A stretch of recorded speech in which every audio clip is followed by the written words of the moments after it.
Assalamu alaikum class. Today we are going to discuss our next lecture, that is ribosomes. तो ribosomes हैं क्या?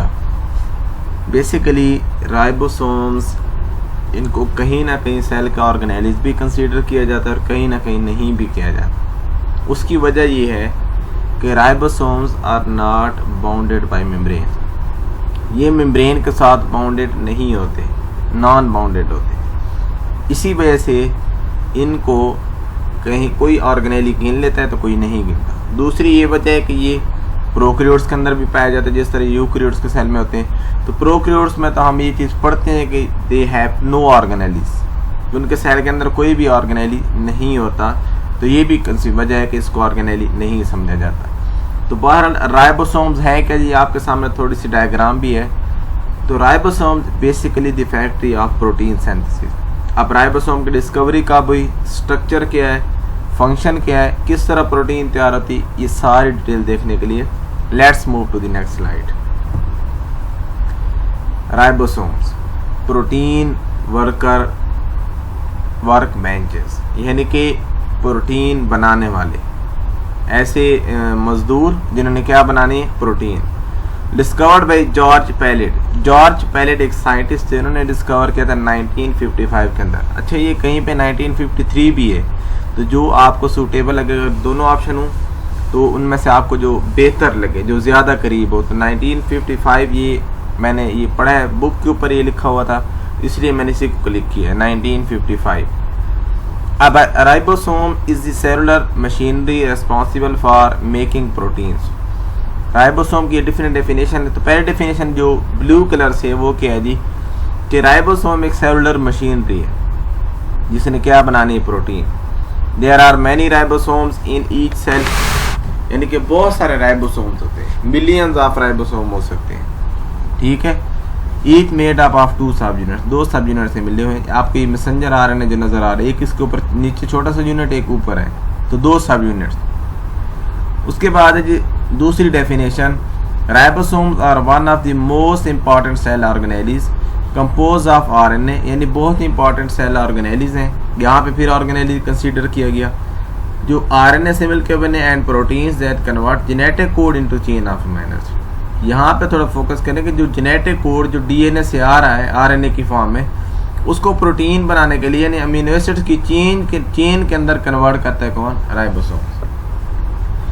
यानी कि पहली डेफिनेशन में ये बताया था जस्ट प्रोटीन बनाने वाले। अब दूसरी डेफिनेशन क्या है कि आरएनए और प्रोटीन से मिलकर बने हुए और जेनेटिक कोड को अमीनो एसिड के अंदर कन्वर्ट करते हैं। अब तीसरी डेफिनेशन क्या है जी, a ribosome is a complex molecular machine found inside the living cell.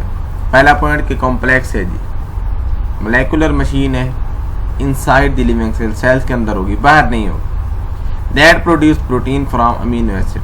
अब ये प्रोटीन बनाएगा amino acid during a process, किस प्रोसेस से, प्रोटीन सिंथेसिस, या उसको हम कहते हैं ट्रांसलेशन। अब इसको ट्रांसलेशन क्यों कहते हैं, ये बेसिकली सेकंड ईयर के अंदर डिटेल से ये टॉपिक है। तो ट्रांसलेशन इसलिए कहते हैं कि पहले हमारे पास जो डीएनए की इंफॉर्मेशन है, तो ऊपर वाली डेफिनेशन अगर आप जरा गौर करें, जेनेटिक कोड, वो जेनेटिक कोड की फॉर्म में होती है। अब उसको एक और आपने जबान के अंदर कन्वर्ट कर, ट्रांसलेशन क्या है, तर्जुमा करना, इंग्लिश से उर्दू का तर्जुमा करना, ये ट्रांसलेशन। इसी तरह जो मैसेज डीएनए के अंदर खुफिया मैसेज था उसको प्रोटीन की फॉर्म में एक्सप्रेस कर देना, उसको किसी और फॉर्म में लेके आ जाना, ये ट्रांसलेशन है। तो प्रोटीन इसको सिंथेसिस कहेंगे, यानी कि राइबोसोम डेफिनेशन यहाँ पे ये बताई जा रही है कि कॉम्प्लेक्स हैं, लिविंग सेल्स के अंदर होते हैं और अमीनो एसिड से प्रोटीन बनाते हैं, इसको प्रोटीन सिंथेसिस कहते हैं इस प्रोसेस को, या translation. The process of protein synthesis is a primer function या primary function which perform by living cell, जो लिविंग सेल परफॉर्म करते हैं, पहला फंक्शन है। उसके बाद है जी ribosome is a complex of RNA and protein and therefore known as ribonuclear protein. अब कोई आपसे पूछे जिनको हम राइबोन्यूक्लियर प्रोटीन क्यों कहते हैं, क्योंकि ये कॉम्प्लेक्स है दोनों के, आरएनए भी है, प्रोटीन भी। आगे हम इनकी परसेंटेज भी देखेंगे। Ribosomes which are complexes made of ribosomal RNA and protein. अब आरएनए की 3 किस्में हैं, ribosomal RNA, messenger RNA, transfer RNA. तो जो राइबोसोमल आरएनए वो राइबोसोम को बनाएगा, और protein not bounded by membrane, यानी कि मेम्ब्रेन से बाउंडेड नहीं होंगी। Note that ribosome are not membrane bounded and thus are not consider. अब यहाँ पे फिर एक पॉइंट आ गया कि ये मेम्ब्रेन बाउंडेड है नहीं, हम इनको इसलिए ऑर्गेनेलीज कंसीडर नहीं करते। अब ribosome is a intercellular structure made of both RNA and protein. फिर एक और डेफिनेशन आ गई कि इंटरसेलुलर सेल के अंदर पाया जाने वाला स्ट्रक्चर है जो आरएनए और प्रोटीन से मिलकर बना हुआ है, and it is the site of protein synthesis. और ये किस चीज़ की साइट है? Protein synthesis. यानी यहाँ पे क्या चीज़ तैयार होगी? प्रोटीन तैयार होगी। उसके बाद नेक्स्ट है जी थोड़ी सी एक्सप्लेनेशन मजीद। The ribosomes read the messenger RNA. Ribosome का काम है मैसेंजर आरएनए के ऊपर जो मैसेज है उसको रीड करना। बेसिकली ये नहीं करता, वो ट्रांसफर आरएनए करता है, आगे उसको देखते हैं। And translate that genetic code. अब ये जेनेटिक कोड है, खुफिया मैसेज है, अब इसको ट्रांसलेट करना है, इसलिए तो हमने प्रोसेस को ट्रांसलेशन कहा था।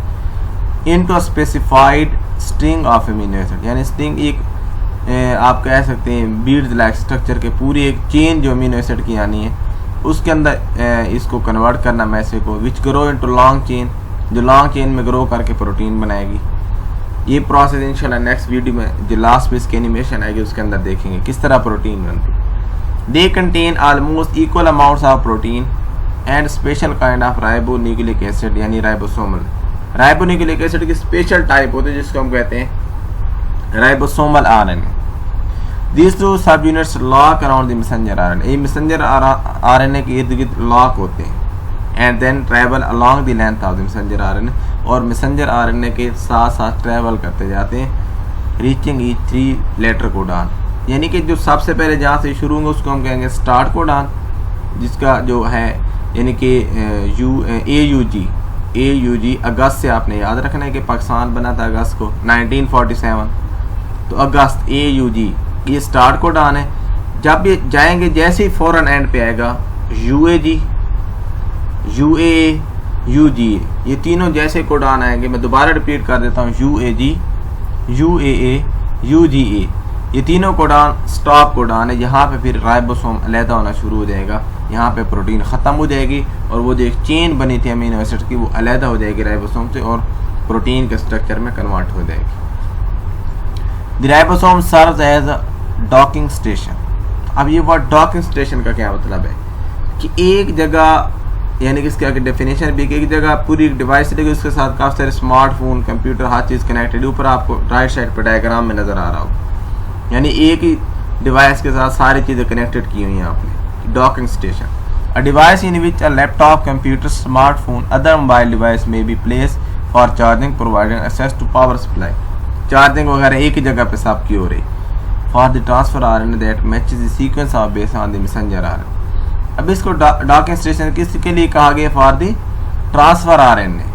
ठीक है कि वो यहाँ पे आएगा, वो सीक्वेंस को मैच करेगा और मैसेंजर आरएनए के ऊपर जो है उससे फिर प्रोटीन बनाएगा। ये उसके हवाले से नीचे आपको डायग्राम जो नज़र आ रही है दूसरी राइट साइड पे, ये है हमारे पास ट्रांसफर आरएनए। अब ये देखा कोडान AUG आ भी गया यहाँ पे, ये स्टार्ट कोडान है। ठीक है, इसके ऊपर जो ट्रांसफर आरएनए के ऊपर होगा वो एंटी कोडान है, फिर उसके ऊपर ट्रांसफर आरएनए, फिर अमीनो एसिड वो लेके आ रहा है पहला मेथिन। ये 3 letter codon are the messenger RNA pairs with the matching anti codon. अब ऊपर एंटी कोडान से मैच करेंगे। ये देखिए AUG था तो इसका अपोजिट लगना शुरू हो जाएंगे UAC, यानी हमेशा एडेनिन के अपोजिट यूरासिल और यूरासिल के अपोजिट एडेनिन और गुआनिन का opposite cytosine. On a specific transfer RNA, and that specific RNA allows for the addition of a specific amino acid on the end of the growing protein chain। यानी कि जो protein की chain थी जो and पे grow कर रही है उसके साथ ये लगाना शुरू कर देंगे। चेन को बनाने के लिए ये ट्रांसफर आरएनए आएंगे, इस तरह मैसेज पढ़ेंगे, क्योंकि सेल के अंदर पढ़े लिखे हैं ही ट्रांसफर आरएनए। आप यहाँ से कंसेप्ट क्लियर कर लें कि पढ़े लिखे सिर्फ ट्रांसफर आरएनए है। जो भी डीएनए बेचारा मैसेज भेजता है इन्फॉर्मेशन पे तो वो सिर्फ ट्रांसफर आरएनए पढ़ सकता। वो जाते तो राइबोसोम के अंदर, राइबोसोम कहता है यार मैं नहीं पढ़ सकता, ट्रांसफर आरएनए को बुलाता है, वो आता है यहाँ पे मैसेज को पढ़ता है, रीड करता है और जो फिर वहीं पे यानी कि वो फर्द क्या उसे लगता है कि फलां अमीनो एसिड लाना तो वो फिर वही अमीनो एसिड ला के वहाँ पे अटैच करवा देगी। राइबोसोम देन ब्रेक्स अप, यानी कि जैसे ये प्रोटीन का स्ट्रक्चर बन गया राइबोसोम ब्रेक हो जाएंगे, 2 पीसेस के अंदर कन्वर्ट हो जाएंगे। उसके बाद जी मज़ीद इसकी एक्सप्लेनेशन थोड़ी सी ribosomes are specialized cell organelles and are found in both prokaryote. यानी अगर कोई यहाँ पे वर्ड ऑर्गेनेली आ भी रहा है तो आपने ये नहीं समझना कि सर ने पहले कहा था कि ऑर्गेनेलीज नहीं कहना, आप कह भी सकते हैं। ऑर्गेनेली का मतलब क्या था, ऑर्गन ऑफ द सेल, जो सेल के लिए काम कर रहे हैं। तो राइबोसोम कार भी सेल के लिए काम है, इसलिए ऑर्गन भी कह सकते हैं, ऑर्गन नहीं भी कह सकते। तो ऑर्गेनेलीज हैं जो दोनों सेल्स के अंदर पाए जाते हैं, prokaryotes and eukaryotes. Every living cell require ribosome, हर लिविंग सेल की ये ज़रूरत है। किसके लिए? प्रोटीन बनाने के लिए। अब प्रोटीन क्यों बनानी? एंजाइम सारे प्रोटीन इन नेचर है, हमारी बॉडी का स्ट्रक्चर जो है ऑलमोस्ट प्रोटीन पर मुझसे मिल है, ठीक है। तो प्रोटीन तो ज़रूरी है। This cell organelle also functions by binding to a messenger ribonucleic acid, यानी कि ये राइबोन्यूक्लिक एसिड जो मैसेंजर है उसके साथ मिलेगा डिकोडिंग, यानी कि जो पहले कोड आ रहा था उसे डिकोड करेगा, जाहिर करेगा। पहले खुफिया मैसेज उसको जाहिर कर दिया। The information carried by the nucleotide sequence of the messenger RNA, जो एक 3 न्यूक्लियोटाइड की सीक्वेंस आ रही थी। एक अमीनो एसिड के लिए हमेशा 3 न्यूक्लियोटाइड की सीक्वेंस होती है, वो जो एक सीक्वेंस आ रही है उसको ये डिकोड करेगा। दे ट्रांसफर आरएनएस, यानी कि comprising amino acid and inter into ribosome at the acceptor site. Transfer RNA आएंगे, वो अमीनो एसिड को यहाँ पे जोड़ते जाएंगे, और जब ये बाउंड अप हो जाएंगे adds amino acid to the growing protein chain, और फिर ये प्रोटीन चेन के अंदर उनको कन्वर्ट कर लेंगे। उसके बाद है जी पॉली राइबोसोम या पॉलीसोम। ये नीचे आपको एक डायग्राम नजर आ रही है कि एक ही मैसेंजर आरएनए के साथ काफी सारे राइबोसोम अटैच हैं। अगर एक मैसेंजर आरएनए के साथ बहुत सारे राइबोसोम अटैच हो तो उसे हम पॉलीसोम या पॉली राइबोसोम कहते हैं। Whether ribosomes are free or attach, या ये फ्री हो सकती हैं या अटैच हो सकते हैं। They usually cluster in group connected by a strand of another kind of ribonucleic acid, यानी कि ये क्लस्टर की फॉर्म में भी हो सकते हैं। ज़्यादातर होते भी इस तरह, प्रोटीन बहुत ज़्यादा चाहिए होती है सेल के लिए, इसको कहते हैं पॉलीसोम या polyribosome. These cluster are called polyribosome या पॉलीसोम।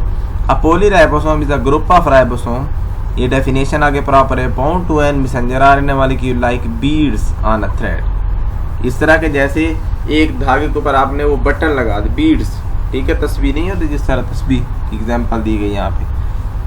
इट कंसिस्ट ऑफ, यानी मोती जोड़ देना, मोती प्रो देना एक धागे के अंदर, beads on thread. It consist of a complexes of an messenger RNA molecule and 2 or more ribosomes that act to translate messenger RNA instruction, यानी कि फिर जो मैसेंजर आरएनए के ऊपर इंस्ट्रक्शंस होंगी वो राइबोसोम्स क्या करेंगे, ट्रांसलेट करेंगे। तो फिर उससे यानी कि जो वहाँ पे ट्रांसफर आरएनए को वो ट्रांसलेट करके उस मैसेज में से जो अमीनो एसिड रिक्वायर्ड होंगे वो जुड़ते जाएंगे, और हर राइबोसोम अपने अपने प्रोटीन बना के देता जाएगा। तो एक जगह पे एक राइबोसोम अगर प्रोटीन बनाए तो टाइम ज़्यादा लगेगा, चीज़ कम बनेगी। काफ़ी सारे अगर राइबोसोम बनाए जाए तो प्रोटीन भी ज़्यादा बनेगी और टाइम भी कम लगेगा, यानी उसी टाइम में ज़्यादा चीज़ मिल जाएगी। तो ये है पॉलीसोम का कंसेप्ट। उसके बाद ये मैंने डायग्राम दिखाई, लेफ्ट साइड पे सबसे पहले ज़रा गौर करें तो सेल है, सेल से एक एरो निकल रहा है, यानी कि वो जाहिर कर रहा है कि उसके अंदर से क्या चीज़ बाहर आ रही है, न्यूक्लियस। अब न्यूक्लियस के अंदर क्या पड़ा है, डीएनए। डीएनए से एक सिंगल स्ट्रैंड बाहर जा रहा है जिसको हम कहते हैं मैसेंजर आरएनए। ये मैसेज लेके जाएगा, खुफिया एजेंसी का जो मैसेज है खुफिया यही लेके जा रहा है, मैसेंजर आरएनए। अब ये फ़ौरन ही जाके स्मॉल सब यूनिट के साथ जुड़ जाएगा और ऊपर आकर लार्जर सब यूनिट जुड़ जाएगा बाद। अब यहाँ पे दूसरे नंबर पे ज़रा आप गौर करें, एक ट्रांसफर आरएनए का मॉलिक्यूल आके अटैच है।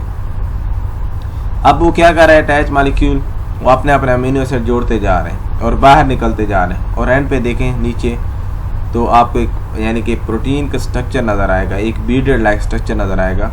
ये है राइबोसोम का फंक्शन। दूसरी डायग्राम में भी सेम प्रोसेस है कि किस तरह एक राइबोसोम के अंदर मैसेंजर आरएनए जुड़ता है, कैसे प्रोटीन बनते हैं, कैसे वो बाहर चला जाता है बाद में, और कैसे वो सेपरेट हो जाते हैं। तो ये डायग्राम दिखाने का मकसद यही था कि आप लोगों को प्रोसेस समझ आ जाए कि ये प्रोसेस होता कैसे है। उसके बाद है जी राइबोसोम, क्वेश्चन आ सकता है कि ये फ्रीली होते हैं या बाउंडेड।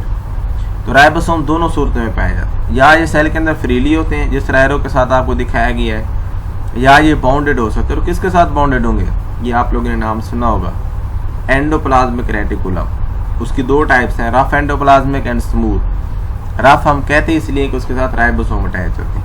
तो जो फ्रीली है राइबोसोम, उसका काम है सेल के लिए काम करना, मतलब सेल के अंदर जो चीज़ रिक्वायर्ड है उसके लिए प्रोटीन बनाना। जो बाउंडेड है उसका काम है कि उसने भी बनानी प्रोटीन है लेकिन उस प्रोटीन को बाहर भी भेजा जा सकता है, वो पैकिंग में बनाएगा। यानी कि एक चीज़ मुल्क के अंदर रिक्वायर्ड है, एक चीज़ मुल्क से बाहर, ठीक है। तो जो रफ एंडोप्लाज्मिक रेटिकुलम बनाएगा प्रोटीन, वो मुल्क से बाहर यानी सेल से बाहर रिक्वायर्ड हो सकती है, और जो सेल के अंदर रिक्वायर्ड है वो यानी कि खुद राइबोसोम ही बनाएगा, जो सेल के अंदर साइटोप्लाज्म में फ्रीली पड़ा है।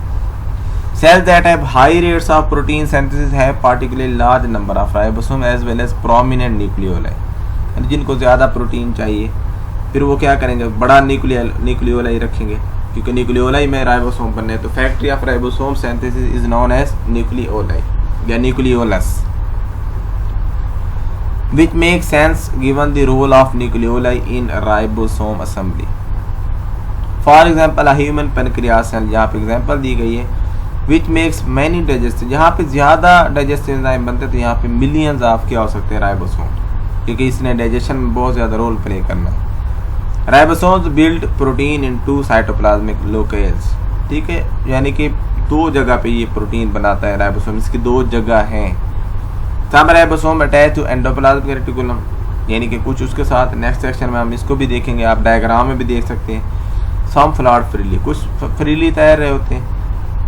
Eight any given time free ribosome suspended are cytosol, ये साइटोसोल में होते हैं। दूसरे जो होते हैं bounded ribosome attach to the outside of the endoplasmic reticulum or nuclear envelope, यानी कि उसके साथ या न्यूक्लियर इनवेलप की तरफ, ये जो है अंदर की तरफ या बाहर की तरफ बाउंडेड होंगे राइबोसोम्स एंडोप्लाज्मिक रेटिकुलम के साथ। Bound and free ribosomes are structurally identical and ribosomes can play the role at different time, यानी रोल इनका डिफरेंट हो सकता है, स्ट्रक्चर सेम होगा। ये नहीं कि वो डिफरेंट है, वो कोई ख़ास मखलूक है, नहीं जी, दोनों सेम है, फ्रीली भी बाउंडेड भी, लेकिन रोल डिफरेंट है। उनका काम है पैकिंग का, जो बाउंडेड है, और जो फ्रीली उनका काम है सेल के लिए प्रोटीन बनाना। उसके बाद ये मैंने मज़ीद एलिब्रेट कर दिया आप लोगों के लिए, एग्जाम्पल भी साथ कोड कर लीजिए कि most of protein made on free ribosome function with in the cytosol, ज़्यादातर साइटोसोल के अंदर काम करती हैं, जिसमें एग्जाम्पल दी गई जी शुगर ब्रेकडाउन प्रोटीन्स जो हैं, जिन्होंने ग्लाइकोलाइसिस वगैरह करनी है, वो सारे उसी के अंदर ही होंगी।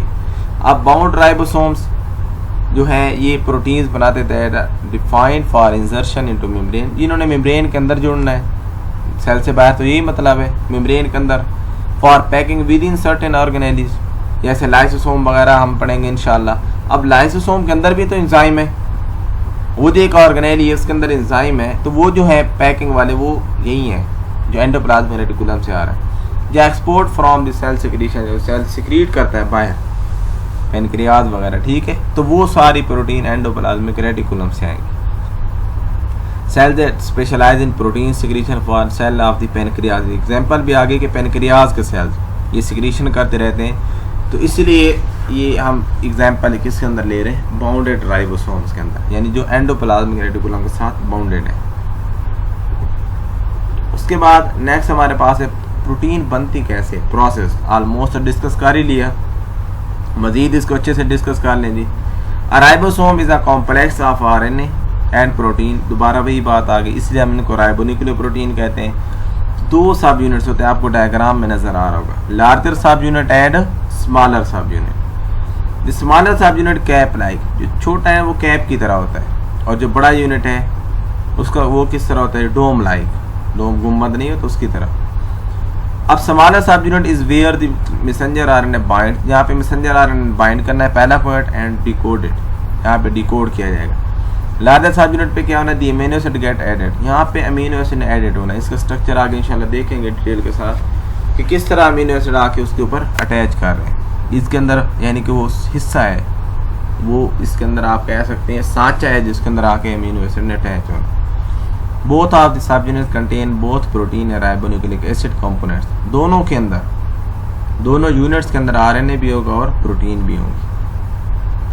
The two subunits are joined to each other by interaction between the ribosomal RNA in one subunit and protein in other subunit, यानी कि एक साइड पे किसी का राइबोसोमल सब यूनिट होगा तो दूसरी साइड पे दूसरे का प्रोटीन सब यूनिट होगा, इस तरह ये दोनों आपस में इंटरेक्ट करते हैं। Ribosomes are located inside the cytosol found in plant and animals, ये ज़्यादातर साइटोसोल के अंदर लोकेटेड होते हैं। व्हेन प्रोटीन नॉट, अच्छा ये पॉइंट याद रखें कि जब प्रोटीन सिंथेसाइज नहीं होगी तो राइबोसोम आपस में अलग हो जाएंगे, ये उस वक्त, और जब प्रोटीन के मैसेंजर आरएनए आएगा फौरन निकाल इनको पहुंच जाएगी, हाँ जी इकट्ठे हो जाओ, प्रोटीन बनानी है तो ये फ़ौरन ही सब यूनिट्स इकट्ठे हो जाएंगे। और इनको इकट्ठा करने के लिए किस चीज़ का रोल है? मैग्नीशियम का। अगर मैग्नीशियम कम है तो राइबोसोम आपस में कम जुड़ेंगे और प्रोटीन कम बनेगी।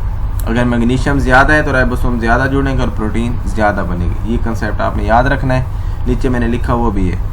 द राइबोसोम स्ट्रक्चर इंक्लूड, अब इसके स्ट्रक्चर में क्या आ जाता है जी? 2 एरियाज ऑफ साइटोप्लाज्म। ठीक है, दोनों एरिया साइटोप्लाज्म के मेम्ब्रेन बाउंडेड वाले में भी हैं, साइटोसोल वाले में भी हैं, स्कैटर्ड फैले हुए हैं साइटोप्लाज्म के अंदर, बहुत ज़्यादा होते हैं। अब प्रोकैरियोट्स का जो राइबोसोम है वो 70S होता है, यानी कि उसमें 2 सब यूनिट्स पाए जाते हैं, स्मॉलर 30S, लार्जर 50S। अब ये 70S किस तरह, इसके अंदर प्रोटीन और RNA की रेशो का फर्क है।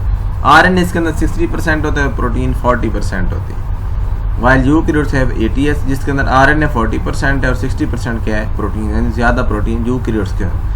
और यूकैरियोट्स का जो है वो भी डायग्राम में आप देख लें राइट साइड पे कि 40S स्मॉल है और 60S लार्जर सब यूनिट है। अब ये आपस में मिलते हैं, जिस तरह आप दोनों हाथों के मिलाएं तो कुछ उंगलियां आपस में अंदर की तरफ इंटरमिंगल आप कह सकते हैं, मिक्स हो जाती हैं। तो इससे क्या होता है, यानी आपस में अंदर की तरफ धंस जाती हैं। इससे वो दोनों हाथ का साइज़ क्या हो जाता है? छोटा हो जाता है।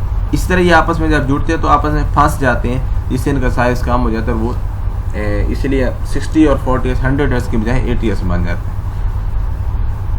अब ये एस क्या है जी? स्वेडबर्ग यूनिट है या सेडिमेंटेशन कोएफिशिएंट। ये किस तरह के, यानी कि एक है प्रोसेस साइंटिफिकेशन, उसको इंशाल्लाह मैं किसी दिन डिटेल के साथ समझाऊंगा।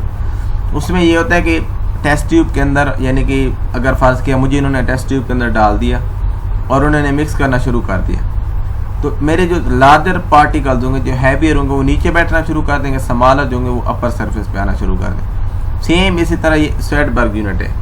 ठीक है, तो एस जो है ये उसी को रिप्रेजेंट कर रहा है कि लार्जर सब यूनिट नीचे बैठ जाते हैं, स्मॉलर ऊपर बैठ जाते हैं। उस बेस पे इसके सब यूनिट्स बनाए जाते हैं। About 62% of ribosome are comprise of RNA, 62 या 60% ऊपर हमने ये डिस्कस कर लिया। वाई रेस्ट ऑफ प्रोटीन, ठीक है, बाकी जो होता है वो किस पे मुश्तमिल होता है? प्रोटीन पे। आप ये भी कंसेप्ट क्लियर कर लें, 50-50 वाला भी अगर है आपके ज़हन में तो वो भी ठीक है।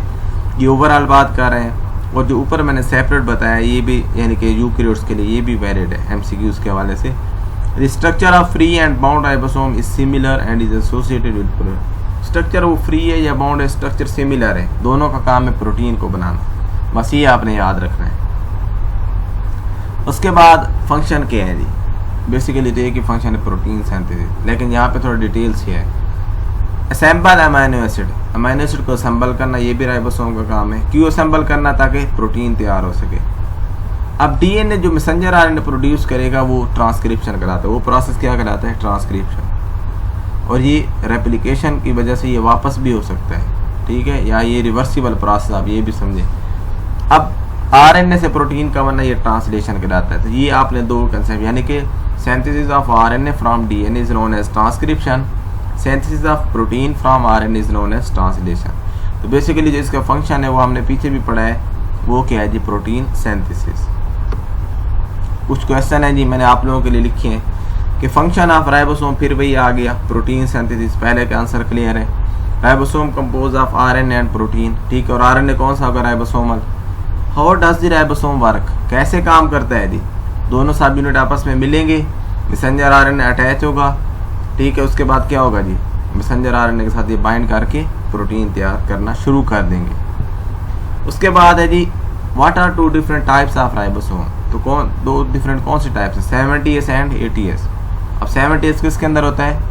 वेरी गुड, प्रोकैरियोटिक सेल्स के अंदर, एंड 80S यूकैरियोटिक सेल्स के अंदर। How are prokaryotic ribosome different from eukaryote? भाई फिर कंसेप्ट कि प्रोकैरियोट का जो राइबोसोम है वो छोटा यूनिट होता है 70S, जो 2 डिफरेंट यूनिट से मिलकर बनते हैं 30S एंड 50S। जो यूकैरियोट का होता है वो 80S होता है, जो 40S और 60S सब यूनिट से मिलके बनता है। उसके बाद है जी what role do ribosome play in carry out genetic information. अब ये आपने सारा रीड खुद ही कर लेना है, मैं आपको इसका कंसेप्ट दे देता हूँ कि जेनेटिक इंस्ट्रक्शन को किस तरह राइबोसोम कैरी करता है। तो बेसिकली ये जीन एक्सप्रेशन है। ये क्या है जी? Gene expression. मतलब अब जेनेटिक इन्फॉर्मेशन कैसे राइबोसोम कैरी करता है, तो ज़रा खुद सोचें। एक खुफिया मैसेज आ रहा है जी DNA से, उसको राइबोसोम प्रोटीन के अंदर कन्वर्ट कर रहे हैं। अब वो प्रोटीन आगे डिफरेंट स्ट्रक्चर को कैरी करेगी, ठीक है ना। अब ये जो इंफॉर्मेशन है जो एक सेल से दूसरे सेल की तरफ जा रही, सारी इंफॉर्मेशन ये कौन प्रोटीन के थ्रू अगर जा रही तो राइबोसोम के थ्रू जा रही है, ठीक है। तो राइबोसोम का और मेन जो चीज़ है वो जीन एक्सप्रेशन है, ठीक है, कि जीन को जाहिर करके जो मैसेज आया उसको जाहिर कर देना, उसको सेल को बता देना कि ये चीज़ लिखी हुई थी, ये काम करना था, ये है जीन एक्सप्रेशन। जीन एक्सप्रेशन एक ऐसा प्रोसेस जिसके अंदर प्रोटीन फ्रॉम वन जीन बनाई जाती है। Nucleus contain the genetic instruction as DNA from which the messenger RNA is produced through transcription. This messenger RNA contains some genetic instruction that convert into protein. अब इसके अंदर तो genetic information थी सारी, वो प्रोटीन के अंदर कन्वर्ट हो गई, और किसने हेल्प की? राइबोसोम ने। इसलिए इसका रोल बहुत ज़्यादा है। इसका रोल किस में दी? Decoding of genetic information, genetic information को डिकोड करना, ठीक है। Genetic message from the DNA transfer into protein via the small particle organelle ribosome. बाकी इसके अंदर वो सारा है जी कि ट्रांसलेशन इस प्रोसेस को कहते हैं। इसके अंदर 2 सब यूनिट्स हैं, ये सारा आपने वही वाला बता देना। तो बेसिकली राइबोसोम का जेनेटिक इंस्ट्रक्शन में क्या रोल है, दोबारा बताता हूँ, जीन एक्सप्रेशन, जीन को जाहिर करना।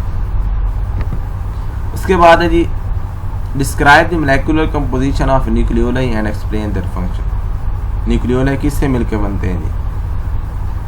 न्यूक्लियोलाई है क्या? सबसे पहले nucleus. Nucleus is the central part that contain the DNA. Central part है जो डीएनए के अंदर होता है। पहला पॉइंट न्यूक्लियस के बारे में, it is involve in cell division as well as protein formation. इसका काम है सेल को डिवाइड करवाना, प्रोटीन बनाना। It contains nucleoli largest unit within the nucleus. Nucleus के अंदर एक और यूनिट होता है जिसको कहते हैं न्यूक्लियोलाई या न्यूक्लियोलस, डार्क रीजन होता है, ठीक है। वहाँ पे राइबोसोम बनते हैं।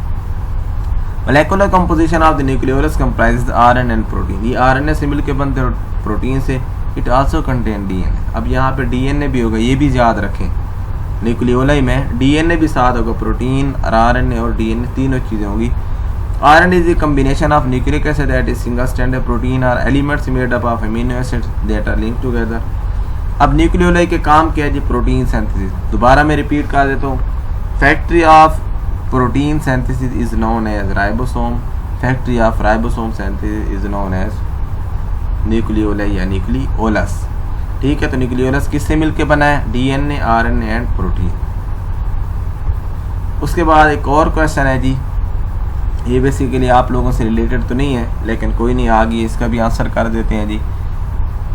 इफ या what as a cell begins the process of dividing its chromosome become shorter. Chromosome short होने लग जाते हैं जैसे वो सेल डिवाइड करता है, thicker and individually visible in an light micrography या microscope. Explain what is happening at the molecular level, ठीक है। तो आपने थोड़ा सा ये एक्सप्लेन करना है मोलेकुलर लेवल पे। तो सबसे पहले क्रोमोसोम शुरू में क्या होता है? थ्रेड लाइक स्ट्रक्चर के अंदर ये पड़े होते हैं सेल्स के अंदर, ठीक है। थ्रेड लाइक स्ट्रक्चर यानी कि आपकी बुक्स जो हैं वो पढ़ी हैं। तो ये जो मटीरियल है ये क्रोमाटिन है, ये मटीरियल क्रोमाटिन कहलाता है। उसके बाद ये क्या करते हैं, जब इन्होंने डिवाइड करना, अब आपने घर जाना है जी, छुट्टी हो गई तो आप बैग बंद करके सारे बुक्स को कलेक्ट करके ले जाएंगे। इस तरह सेल्स ने डिवाइड करना है तो वो अपने मटेरियल को कलेक्ट करके आगे नेक्स्ट सेल के अंदर भेजेगा, उसके लिए आसानी हो जाएगी। तो ये फिर क्रोमोसोम के फॉर्म में आगे डिवाइड करते हैं। उसके बाद है molecular changes in the nucleus. The DNA is found in discrete arrangement. यानी डीएनए जो है वो इस अरेंजमेंट पे होता है कि वो डिवाइड नहीं हो रहा होता। This arrangement of structure of the chromosome it is made of long strand of DNA. यानी अब क्रोमोसोम ये तो नहीं है कि सिर्फ क्रोमोसोम, अब क्रोमोसोम है क्या? डीएनए की एक लॉन्ग चेन है, लंबी चेन है डीएनए की। अब डीएनए क्या है जी? डीएनए के अंदर स्टोन प्रोटीन के ऊपर लिपटा हुआ एक जेनेटिक मटेरियल है, ठीक है। This chromatin condense the chromosome by coiling, ठीक है। ये क्रोमोसोम को कॉइल किस तरह करता है, आपस में कंडेंस किस तरह करता है? कॉइलिंग, एक दूसरे के ऊपर ये कॉइल कर जाते हैं। ड्यूरिंग नॉर्मल टाइम, जब टाइम नॉर्मल हो, absence of cell division chromatin does not condense. Chromatin ऐसे पड़ा रहता है जैसे आप क्लास में बैठे हैं, बुक्स पढ़ी हैं बाहर, लेकिन जब सेल ने डिवाइड करना हो तो वो फिर क्या होता है? कंडेंस हो जाता है और सुकर। आप आपका बुक्स है सेपरेट पड़ी है, वो इतनी थिक कर नहीं है, बैग खाली है, हर चीज़ सेपरेट पड़ी है, लेकिन आपने उनको कंडेंस कर दिया, इकट्ठा करके एक ही बैग के अंदर डाल दे तो बैग क्या हो गया? थोड़ा भारी और मोटा हो गया। तो ये कंडेंस फॉर्म। इसलिए जब सेल डिवाइड करता है तो ये क्रोमोसोम है वो कंडेंस हो जाता है, क्योंकि सारे जो डीएनए, सारा डीएनए वो कॉइल कर जाता है हिस्टोन प्रोटीन के ऊपर और एक दूसरे के ऊपर, और थिकर हो जाता है। तो यही इसका आंसर था। अब मैं आप लोगों को एनिमेशन दिखाने लगा हूँ जिसके अंदर वो दिखाया गया कि प्रोटीन किस तरह बनती है। उसके बाद ये हमारा आज का लेक्चर एंड हो जाएगा। तो ये हमारे पास एक सेल है। अब इसके अंदर डीएनए से प्रोटीन कैसे बनती है यही बताया जा रहा है। तो आप इसको ज़रा और सीख लें और फिर आप इस कंसेप्ट को समझना भी है।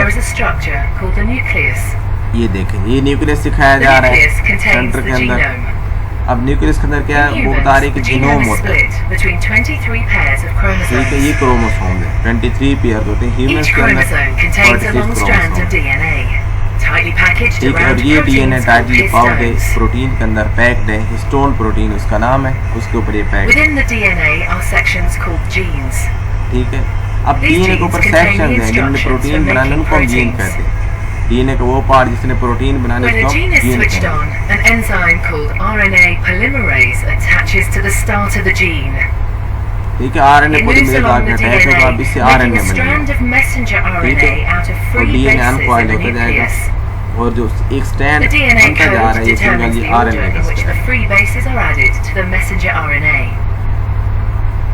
This process is called transcription. अब ये ट्रांसक्रिप्शन है, यानी कि जिसके अंदर डीएनए से एक आरएनए का स्टैंड बन गया आपके सामने।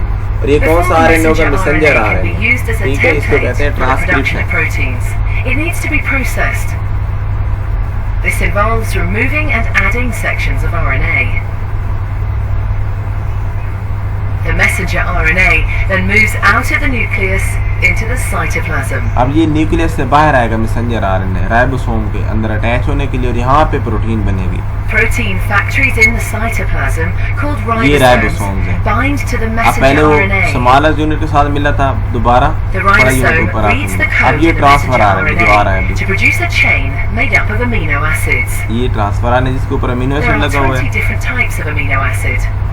20 टाइप्स हैं अमीनो Transfer एसिड के RNA और molecules carry 20 the amino transfer आएंगे। acids जब to ये the टॉपिक आएगा तो ribosome. अलग उसको डिटेल के साथ इंशाल्लाह डिस्कस करेंगे। The messenger RNA is read 3 bases at a time.